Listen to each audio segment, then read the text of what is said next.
अपने बेटे रिशु के माथे से टपकते हुए पसीने को देखकर सविता की हालत खराब हो गई। ऐसा आज पहली बार नहीं हुआ जब रिशु नींद से घबरा कर जागा है। हाय मेरा बच्चा, न जाने किसकी नजर लग गई है तुझे।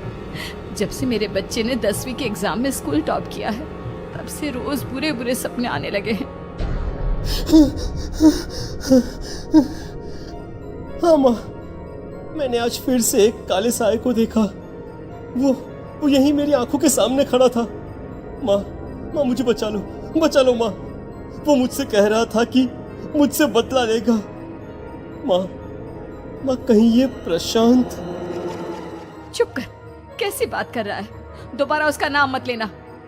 तुझे पता है ना, उस प्रशांत ने आत्महत्या कर ली, तो बार बार उसका नाम मत लिया कर।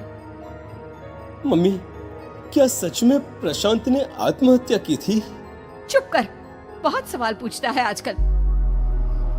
और फिर रात के वक्त सविता के पूरे घर में एक अजीब सा काला धुआं छाने लगा। गहरी नींद में सोई सविता की जैसे ही आंख खुली उसका दम घुटने लगा। वो दौड़कर रिशु के रूम की तरफ गई जहां उसके दरवाजे पर घूमती एक काली परछाई देख वो बुरी तरह से घबरा गई। कौन है वहाँ? कौन है? सामने आओ। ये मैं हूँ, तुम्हारी काली करतूत।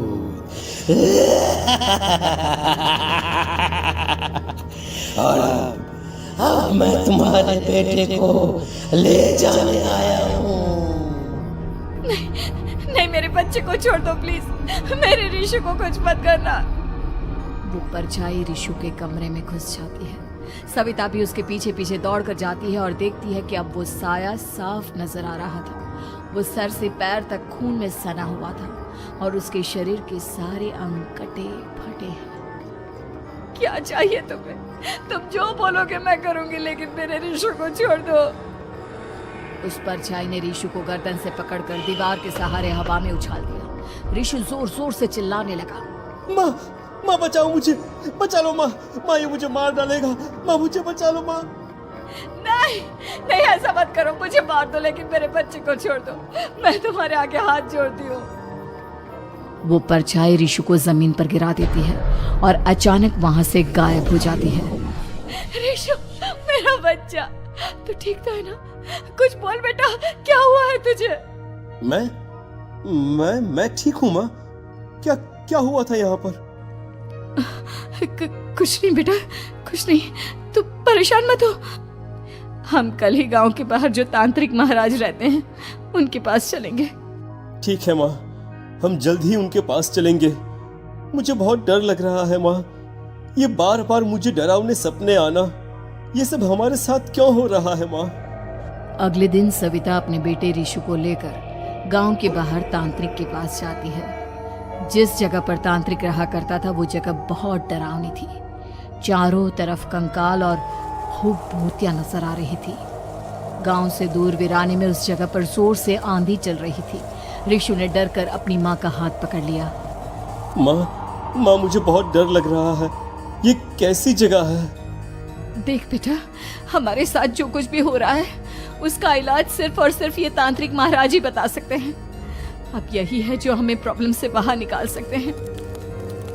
जैसे ही सविता और रिशु तांत्रिक की झोपड़ी के अंदर पहुंचे, वहां का नजारा देखकर उनकी आंखें फटी की फटी रह गई। तांत्रिक की झोपड़ी के अंदर कई सारे लोग अपनी गर्दन घुमा घुमा कर जोर जोर से चीख रहे थे।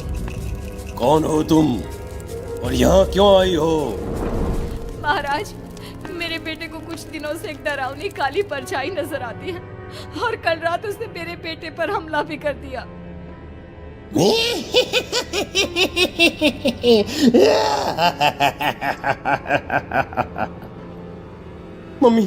मम्मी हमें यहाँ से चलना चाहिए। ये जगह मुझे ठीक नहीं लगती। नहीं बेटा, ऐसा नहीं कहते। रुक जाओ, 2 मिनट के लिए रुक जाओ। क्या कहा? काली परछाई? तुम्हारे बेटे पर किसी काली परछाई ने हमला किया? हाँ महाराज, वो कह रही थी कि वो मेरे बेटे को कुछ कर देगी। कोई उपाय बताइए महाराज, मेरे बेटे के साथ कुछ गलत नहीं होना चाहिए। तुमने किसी दूसरे के साथ गलत किया है। तो तुम्हारे साथ भी गलत होकर ही रहेगा।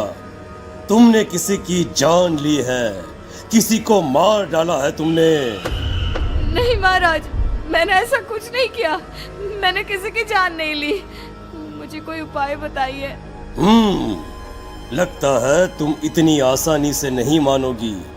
मैं तुम्हें अभी उस काली परछाई से मिलवा देता हूँ और वही सारा सच तुम्हारे सामने लेकर आएगा। हाँ? सविता और ऋषु ने डर के मारे अपनी आंखें बंद कर ली। तभी अचानक तांत्रिक की झोपड़ी में अजीबोगरीब आवाजें गूंजने लगी। सविता और ऋषु बुरी तरह से कांप रहे थे। आंखें खोलो और अपने सामने देखो। क्या यही है वो जिससे तुम कल रात को मिली थी? बताओ मुझे। हाँ, इसने कल रात मेरे बेटे के ऊपर हमला किया था। ये उसी लड़के की भटकती हुई आत्मा है जिसे कुछ दिन पहले तुमने मार डाला था। मम्मी, ये महाराज क्या कह रहे हैं? क्या सच में आपने किसी की जान ली है, किसी को मार डाला है? अगर हाँ तो बताइए ना मम्मी, किसको मारा है आपने? किसको? तुम्हारी माँ इतनी आसानी से सच नहीं बताएगी बेटा। इसने एक बच्चे की जान ली है। कहीं उसका नाम प्रशांत तो नहीं महाराज? वो मेरा दोस्त है, मेरा मतलब मेरा पड़ोसी है। सही पहचाना। देखा सविता, तुम्हारा खुद का बेटा भी जानता है कि तुमने किसी के प्राणों की बलि चढ़ा दी और इसीलिए अब उसकी बुरी आत्मा तुम्हारे घर में भटकती है। मुझे माफ कर दीजिए महाराज, मुझसे बहुत बड़ी गलती हो गई। प्रशांत हमारे पड़ोसी का बेटा था। हर बार उसके नंबर मेरे बेटे से ज्यादा आते थे और इसलिए मैंने उसके कमरे के बाहर काला जादू किया था, पर मुझे नहीं पता था कि वो मर जाएगा। तुम्हारे उसी काले जादू वाली गुड़िया के अंदर एक बुरी आत्मा थी जिसने उस बच्चे के दिमाग पर बुरा असर कर दिया और उसी की वजह से उस लड़के ने अपनी बालकनी से कूदकर आत्महत्या कर ली। इसकी वजह सिर्फ और सिर्फ तुम हो, तुम। नहीं महाराज, जो कुछ भी हुआ मुझे नहीं पता था कि प्रशांत अपनी जान दे देगा। प्रशांत की आत्मा इस वक्त तुम्हारे सामने खड़ी है, हमसे बात करना चाहती है। बोलो क्या कहना चाहते हो? मैं जीना चाहता था, बड़ा होकर कुछ बनना चाहता था। आपके बेटे से मुझे कोई परेशानी नहीं थी। अरे वो तो मेरा अच्छा दोस्त था। मुझे माफ कर दो बेटा, मुझसे बहुत बड़ी गलती हो गई, मुझे माफ कर दो। माफ करने से मुझे वापस जिंदगी नहीं मिल जाएगी। मेरे माँ बाप आज भी मेरे लिए रोते हैं। आपने मेरे साथ बहुत गलत किया है, बहुत गलत। और तभी अचानक प्रशांत की आत्मा वहां से गायब हो जाती है। सविता जोर जोर से रोने लगती है। सुन लिया तुमने? ये तुम्हारे अपने ही किए हुए पाप हैं जो इस तरह से तुम्हारे सामने आ रहे हैं। माँ, ये आपने अच्छा नहीं किया। सिर्फ 10th बोर्ड के एग्जाम में मैं टॉप कर पाऊं, इसीलिए आपने मेरे दोस्त के ऊपर काला जादू कर दिया। नहीं मम्मी, नहीं, अब हम कभी खुश नहीं रह पाएंगे, कभी नहीं। मेरे दोस्त की आत्मा को कभी शांति नहीं मिलेगी मम्मी, कभी नहीं। लेकिन मैंने जो कुछ भी किया सिर्फ तुम्हारे लिए किया। वो लड़का हमेशा फर्स्ट पोजीशन पर आ जाता था और इस वजह से हमेशा तुम्हारे मार्क्स कम पड़ते थे। मैंने तो सिर्फ उस पर एक छोटा सा काला जादू किया था बेटा। मुझे क्या पता था कि उसका ये नतीजा निकलेगा। जिस गुड़िया को तुमने उस लड़के के कमरे के दरवाजे पर लगाया था, दरअसल उसके अंदर एक बुरी आत्मा का प्रवेश हो गया था, जैसा कि अक्सर काला जादू करते समय हो जाता है। मुझे अपनी गलती का एहसास हो गया है। मैं प्रायश्चित करना चाहती हूँ। आप बताइए मैं क्या करूँ? प्रशांत के घर जाकर उस काली गुड़िया को वहां से निकालकर यहाँ लेकर आओ। मैं उसे आग में जलाकर राख कर दूंगा और उसके बाद प्रशांत की आत्मा को हमेशा के लिए मुक्ति मिल जाएगी। अगली रात सविता चुपचाप अपने पड़ोसी प्रशांत के घर जाती है।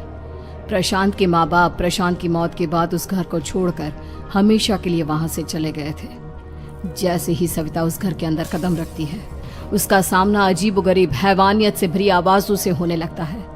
ऐसा लग रहा था जैसे कोई बुरी तरह से चीख रहा हो। सविता जैसे ही प्रशांत के कमरे के बाहर पहुंचती है, वहां पर लटकी हुई गुड़िया के शरीर से खून टपकने लगता है। ये क्या हो रहा है? इस गुड़िया के शरीर से खून क्यों टपक रहा है? सविता हिम्मत करते हुए उस गुड़िया को वहां से उतारने की कोशिश करती है, लेकिन तभी अचानक से बहुत भयानक दिखने वाली औरत उसकी आंखों के सामने आकर खड़ी हो जाती है। मैं यहाँ से कहीं नहीं जाऊंगी, और अगर तूने मुझे यहाँ से हटाने की कोशिश की तो मार डालूंगी मैं तुझे। नहीं नहीं, मुझे तुम्हें यहाँ से ले जाना ही होगा, नहीं तो मेरा बेटा, उसकी जान को खतरा है। मैं तुम्हें नहीं छोड़ सकती। अगर तुम्हारे अंदर हिम्मत है तो मुझे इस घर से बाहर ले जाकर दिखाओ। और ऐसा कहकर वो औरत सविता के ऊपर हमला कर देती है और उसे हवा में उछाल उछाल कर जमीन पर पटकती है। लेकिन तभी अचानक मौका देखकर सविता अपने हाथ में ली हुई सुई उसके हाथ में चुभो देती है। हाथ में सुई लगते ही वो औरत जमीन पर तड़पने लगती है। ये क्या किया तूने? ये क्या कर दिया? तुझे ऐसा नहीं करना चाहिए था। तांत्रिक ने मुझे कहा था कि तुझसे जीतने का सिर्फ यही एक तरीका है जिससे मैं अपने पापों का प्रायश्चित कर सकती हूँ और अपने बेटे की जान बचा सकती हूँ। और उसके बाद वो डरावनी दिखने वाली औरत एक छोटी सी जादुई गुड़िया में तब्दील हो गई और सविता ने उसे ले जाकर तांत्रिक को दे दिया। तांत्रिक ने जादुई